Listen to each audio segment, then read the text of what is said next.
the idea that, oh, look, if you don't agree with me about this particular topic, then you're just against the entire agenda. I totally reject that. Yeah, I mean, obviously, American voters in some levels are basically are prisoners of the first past the post system. That we have this ridiculous two-party system. I don't think we should do anything to strengthen that system. It's already enough of a bind as it is. Yeah, my politics are antithetical to the left. I'm an anti-leftist, and I don't think you should. What is the left? What is communist? Literal communists rallying alongside libertarians and anti-war rallies. Who are I'm literal? giving you a specific example. Give me an example of a Libertarian Party. The Libertarian Angela Party Merkel, is not communist. That is the most absurd, ridiculous thing that you say. Angela Merkel held a rally. Representing the not Angela Merkel. Well-known libertarian Angela Merkel. She was like the spokesperson for the Libertarian Yeah, I went to Party. that rally. I don't even know what you're talking about. Communists with. Is this a congressperson? This is No, hold on. Let him make his point. Let him make his point. Who used to be the LP's the chair. Go ahead, make your point. Is having anti-war rallies with communist groups. You will never find me rallying alongside any communist. I'm staunchly an anti-communist, and I don't think you should. Broken Clock is right. Like so twice you're citing a third party, the nation's largest third party, the Libertarian Party. So there's that, but. Doing an alleged event with literal communists. Yeah, an alleged. Yeah. I'd like to see. I'm pretty sure you were at the rally, right? Were they literal communists? I was there. There was communist? some communist groups there. Literal communists. All right, fine. All right, just making sure. So, like, what's an example in like mainstream politics where, quote, small L libertarians are aligning with literal communists? Like, I have never seen Thomas Massey. Right, well, the Libertarian Party, right? I mean, I guess you're right. Is Thomas Massey a member of the largest Libertarian party? No, he's not. I don't think so. No. But he's like a cardinal. Yeah, I mean, I went to their events. I mean, I think I demonstrated my point. You may not accept it. Donald Trump campaigned at the Libertarian Party convention. Does that make him a literal communist? No, I think that's. Does that make Vivek Ramaswamy a literal communist? I think the president also, will get so a lot of let me make a point. Let me make a point because I work rallies, on a single issue project, antiwar.com. We run stuff. My boss always says, my boss Eric Garris, who founded the site, he's always proud of some of the examples. Like when the site first started, Pat Buchanan was a columnist, and so was Daniel Ellsberg, and they like hated each other. Well, but we were publishing both of them, and so from my experience working with people kind of all over the political spectrum on one issue, I mean, I think it's good for the country because you'll have people on the left who think like libertarian, or people on the right are just monsters, and obviously you get that vice versa. You get to know each other. You get to understand that like your political opponents aren't necessarily evil, and then like it changes people's mind, and it can bring people closer to our ideas.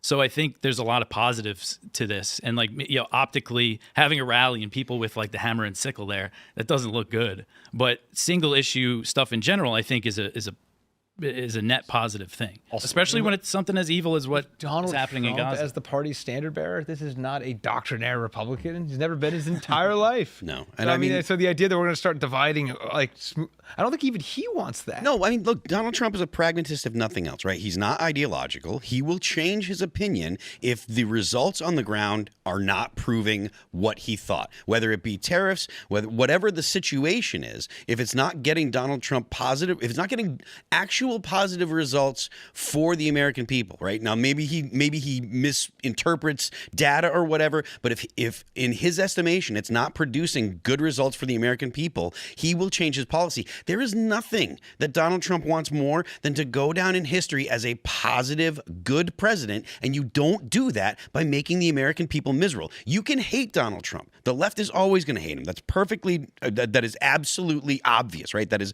self-evident. But the idea that Donald Trump is trying to hurt America, or trying to do things that are bad for America, or that he won't change a policy if it's not proving to do what he thought, that's ridiculous. He's not an ideological guy. He's never been an ideological guy. That's why he went to the Republican Party to run in the first place. I think Trump saw the Republican Party as just an acquisition target, like an asset that had been put into such atrophy, like with the likes of Mitt Romney and John McCain, that he was like, I can just do a hostile takeover of this asset and I can improve its value. Very, very business approach. Serge, you have the Parscale article that I want to talk about. I want to continue the points you were making about the domestic reshaping of perspectives on U.S.-Israel policy, and there was this there was this article we had where I guess Israel had filed a FARA form that they were spending $4.1 million to target American Christians. Oh, there it is. There, yeah. Oh, that's Dave. That's Dave's piece. Dave, why don't you tell us about it?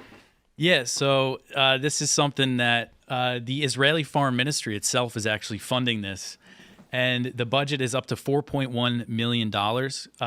And they're calling it the largest Christian church geofencing campaign in U.S. history. Essentially what it is targeted digital ads targeting American They're going to Christians. geofence Protestant churches. Yeah. And they're going to plow message into those churches. Yes, and the specifically pro-Israel, anti-Palestinian message, according to the documents. And so this is a targeted propaganda campaign at American Christians. They also have this plan to create an October 7th mobile experience, like a trailer that's going to be designed by some Hollywood people. I don't know exactly what that's going to be. But this is a big information campaign because of what we are seeing, the growing skepticism among American Christians, and evangelicals are historically a very strong base for Israel. But not everybody is like a Christian Zionist in the sense that they believe they have a theological reason to support Israel, like Mike Huckabee. So this, I think, really shows the desperation. But so this is, a foreign country specifically targeting American Christians. And Do you have a problem with that, Phil? You okay with it? 4.1 million just doesn't seem like that much money. Yeah, I mean, when it comes to like the grand scheme of things, like the whole U.S., it doesn't seem like a lot of money. I mean, if they're going after Protestants, they're going after churches that are like in between Buffalo Wild Wings and like the Shoe Spot. So I don't really care a whole lot, to be honest with you. Well, those are just the FARA filings. Yeah, that's just the FARA. These are so overt they had to register. Yeah. That's an important point because Israel, the way AIPAC is set up, there's a lot of lobbying that goes on that is not reported like this. But what I think it shows, it's not so much the scale, the number, although I do think, they're going to spend $3.15 to $3.25 million over 5 months on this. Like, that's a pretty big budget. I don't think that they're going to get traction. I don't think it's going to work. Yeah, I don't think they're going to have traction. I really don't think that spending money on ads is going to help Israel because the internet has already done such it's such they're damage betting, to but they're betting we're wrong. I mean, obviously, yeah. Israel's falling victim to grifter influencers is what I'm seeing in this story. I honestly think they would be better Finally, off. Israel has been victimized. But I think this shows that there is some desperation here, and they see that they're losing. They would be better off not doing this messaging, in my opinion, at all. I mean, like to merge threads. I mean, that guy. The number of times that he had to deny that they had anything to do with Charlie Kirk's death fed into the narrative that they did. I'm not asserting that, but it struck everybody as very suspicious. And wasn't it weird that he had that's that a PR letter failure if nothing that he waved else. around? Yeah, Netanyahu had this letter from Kirk that he waved around like constantly in the moments after his death, and then hasn't released the whole thing. And what I've heard is there's a great deal more context in that letter. And I didn't know that. I thought he put out the whole thing. I do think that the idea of it was just excerpts that he put out. Yeah, no, I'd heard some suggest that there was more more information. Well, it is strange, conveyed. that's why this conversation is important because Netanyahu immediately tried to make him basically a martyr for the pro-Israel cause. Yes.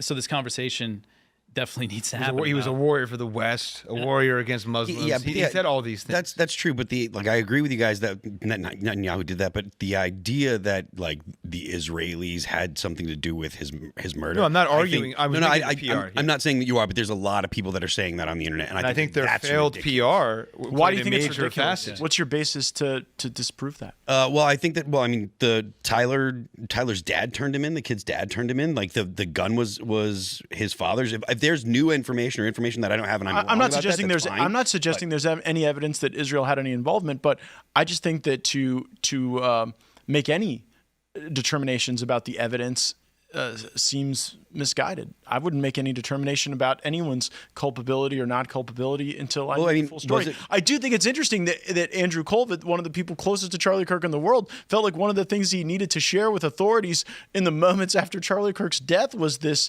rather raucous exchange about money being withheld and Charlie saying he's leaving the pro-Israel. Well, I mean, look, I don't have any insider information. So if there is something that comes out that says that Israel was involved, then hey, I'm wrong, right? No big deal. But as of right now, I don't see anything, or I haven't seen anything. It speaks to the civilization, the society they put together, that so many people suspect them.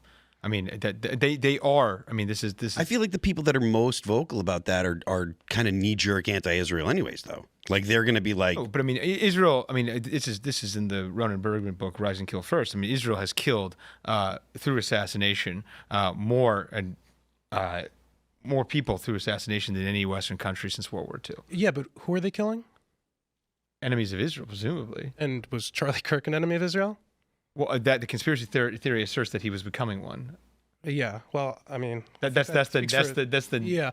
I think anti-Israel opportunists are using this as an opportunity to just try to imply that Dave and I Israel's have been saying obviously this crap for responsible. 10 years, I think Connor. Candace Owens is playing into this because it's an opportunistic way for her to be anti-Israel. No, There's I also mean- a very influential Arab comedian called Bassem Youssef who he's playing the comedian card where it's like, oh, I'm just some clown, although he's spreading misinformation about Israel being responsible. look, if there's a lot of people- evidence that Tyler was the person who murdered Charlie Kirk. Look, And if you've got people that are like Nick Fuentes that are saying no, I don't think so. I mean, and that guy's the first person to hatchet Israel. I don't I'm not think relying on Nick I'm not Fuentes' view saying- of the facts on this at all. I'm not saying anyone is. And like I said, if evidence comes out that connects Israel to it, then fine. Like I don't have a dog in that fight. But as of right now, I don't think that there is evidence. I understand people. No, You know are what's critical. weird to me? No one else was like killed. If Tyler is some person that had some great grievance with conservatives or free speech or these events, you would think you would have an assault technique that would tragically have been more like the Mandalay Bay shooting, where Come on, people were Gaetz. sprayed. Charlie Kirk was more important than any of the other guys around him. As long as he took out him, that was his ultimate goal. I don't. No, need to turn it that into very a well may be massacre. true. That may well be true. But I mean, one shot from that distance. It's not a difficult shot to make, all things considered, as I understand. Okay, No, right, Phil? You shoot more guns. That is not a crazy. that's not a hard shot. Not at all, shot, no. as I understand. No, Whew. it's not a hard shot. Because I'll take your word for it. technology. Yeah. So I don't. But on the paid influencer thing, is it your view that could work?